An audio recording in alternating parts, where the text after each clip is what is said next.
5.8, solving equations by factoring and solving problems. So what we're going to be doing for solving equations by factoring, we kind of already been doing back in chapter 6. So it's just taking it a little further and really diving deep into it. So solving polynomial equations by factoring, polynomials, equations that set two polynomials equal to each other. Standard form has 0 on one side of the equation. Quadratic equations are polynomials equations of degree 2, so squared. These are the steps to solving. Write the equation in standard form so that one side of the equation is 0. Factor the polynomial completely. Set each factor containing a variable equal to 0. Solve the resulting equation. Alright, so step 1, make sure the equation equals 0. Awesome, got that. Step 2, factor. It's already factored. Steps 3, set each factor equal to 0. So x minus 4 equals 0, and x plus 2 equals 0. Step 4, solve the resulting. So we're going to add 4 to both sides. We have x is 4. Here we subtract 2 to both sides. And we get x is negative 2. So our solution set, because we have multiple answers, is negative 2, 4. Alright, step 1, make sure it equals 0. It doesn't, so subtract it, make sure you make it equal 0. So then we will have x squared minus 5x minus 24 equals 0.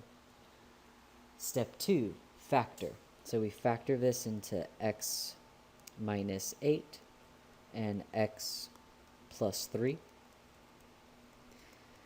Now we set each factor equal to 0. So x minus 8 equals 0 and x plus 3 equals 0. We solve for each of them, so add 8 to both sides. We get x equals 8.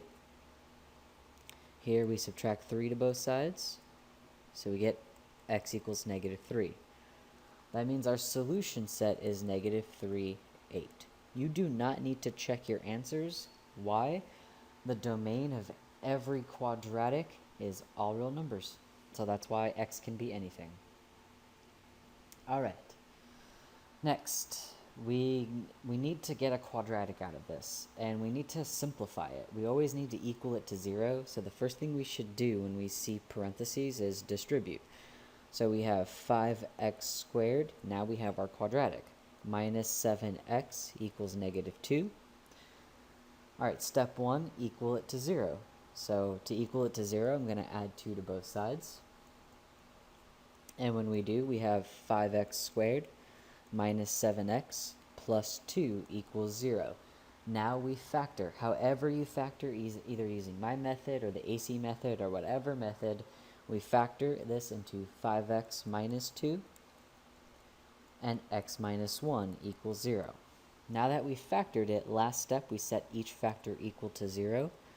So 5x minus 2 equals 0 and x minus 1 equals 0. So let's do the x minus 1 first. So we add 1 to both sides. We get x equals 1. Now let's do the green one. So we add 2 to both sides. We're left with 5x equals 2. Divide by 5. We get x equals 2 over 5. So our solution set is 2 over 5 and 1. We usually put it in numerical order. That's how we like to see things, numerical order. Alright. We have a quadratic, okay. It's equal to 0. Awesome. Now we have to factor. So it's not a trinomial. When it's not a trinomial, we look for a greatest common factor. So 3 and 12, they have something in common. They have 3 in common. And then here we have x cubed and x, so they have x in common. So let's take it out. When we divide 3x cubed from 3x, we're left with x squared. When we divide 12x from 3x, we're left with 4. Now we can factor again, because we have a difference of 2 squares. So we have 3x, x minus 2, x plus 2. Now we set each factor equal to 0. So we have 3x equals 0, x minus 2 equals 0, and x plus 2 equals 0. Let's solve for each of these. So we divide by 3. We get x equals 0. We add 2. So x equals 2. And then we subtract 2. So x equals negative 2. That means we have 3 answers. We have negative 2, 0, and 2. Do you want to know why we have 3 answers? Because it's cubed. So you will never have 4 answers if it's cubed. At most, you'll have 3. All right, moving on. We see parentheses. Anytime you see parentheses, distribute. So before you even do anything, distribute. So we're going to distribute. We have 8x squared minus 5x. We distribute the x. So x times 8x is 8x squared. X times negative 1 is negative x. And that's all minus 4x. Let's combine like terms because we can. And when we do, we have 8x squared minus, so we combine these, 5x. Do you notice that they're the same thing on opposite sides? So both sides are the same. When both sides are the same, the answer is all real numbers.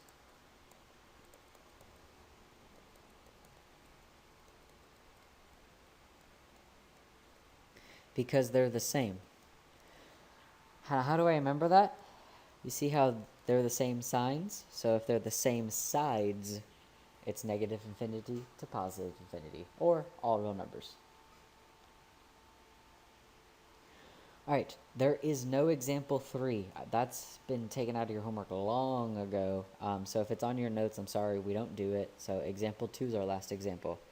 Solve problems that can be modeled by polynomial equations. A model rocket is launched from the ground. Its height h in feet at time t seconds is approximated by the equation h equals negative 16t squared plus 112t. Find how long it takes for the rocket to return to the ground. So let's draw a picture.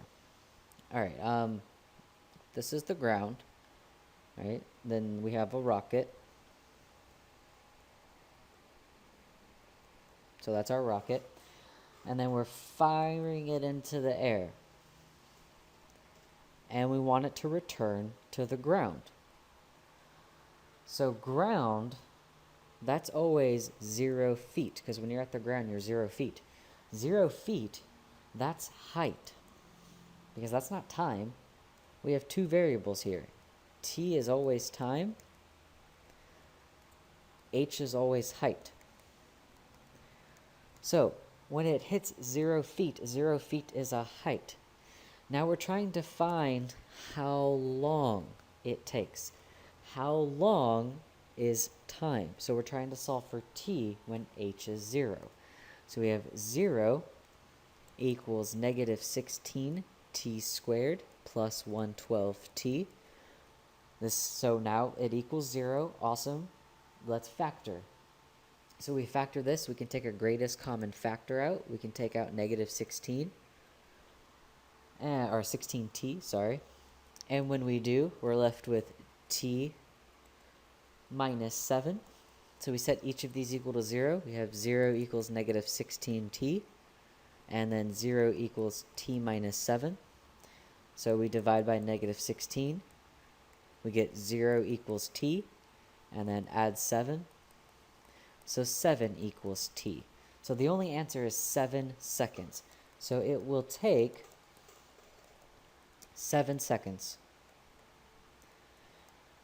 0 doesn't mean anything. It's not going to take 0 seconds for it to return to the ground. That means nothing ever happened. So that's why it's 7 seconds.